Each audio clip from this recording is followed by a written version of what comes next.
Chaque jour, Charles et Carole vous présentent la leçon de l'école du sabbat.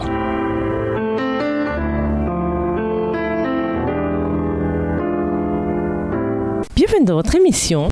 Dieu nous parle. Nous voilà à la leçon de mercredi. Jésus debout à la droite de Dieu. Puisque par définition, un prophète en hébreu, Nabi, est quelqu'un qui parle pour Dieu, Étienne est devenu un prophète au moment précis où il a évoqué le rib de Dieu contre Israël. Mais son ministère prophétique fut plutôt bref. Lisons Acte 7, les versets 55 et 56. Quel était le sens de la vision d'Étienne? Acte 7, les versets 55 et 56. Mais Étienne, rempli du Saint-Esprit et fixant les regards vers le ciel, vit la gloire de Dieu et Jésus debout à la droite de Dieu. Et il dit, « Voici, je vois les cieux ouverts et le Fils de l'homme debout à la droite de Dieu. » Lorsqu'il arriva à ce passage de l'Écriture, un tumulte se produisit dans la foule. Quand il montra le lien entre le Christ et les prophéties et parla du temple, le grand prêtre, prétendant être frappé d'indignation, déchira ses vêtements. Cet acte avertit Étienne que sa voix serait bientôt réduite à jamais au silence. Conscient de la résistance que rencontraient ses paroles, il comprit qu'il rendait son témoignage pour la dernière fois. Bien qu'au milieu de son discours, il le conclut abruptement. Tandis qu'Étienne se tenait devant les chefs juifs énumérant les accusations de Dieu, Jésus se tenait à la droite de Dieu, c'est-à-dire dans le sanctuaire céleste, aux côtés du Père, indication que le jugement sur terre n'était que l'expression du véritable jugement qui aurait lieu au ciel. Dieu jugerait les faux docteurs et les faux dirigeants en Israël. Cela explique pourquoi l'appel à la repentance, élément courant dans les précédents discours des Actes, Acte 2, verset 38, Acte 3, verset 19 et Acte 5, verset 31, est absent ici.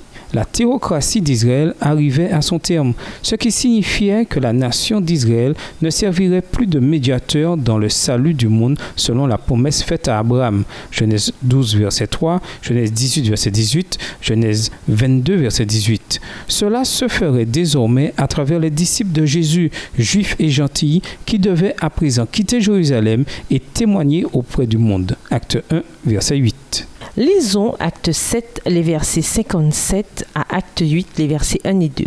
Comment Luc rapporte-t-il la mort d'Étienne?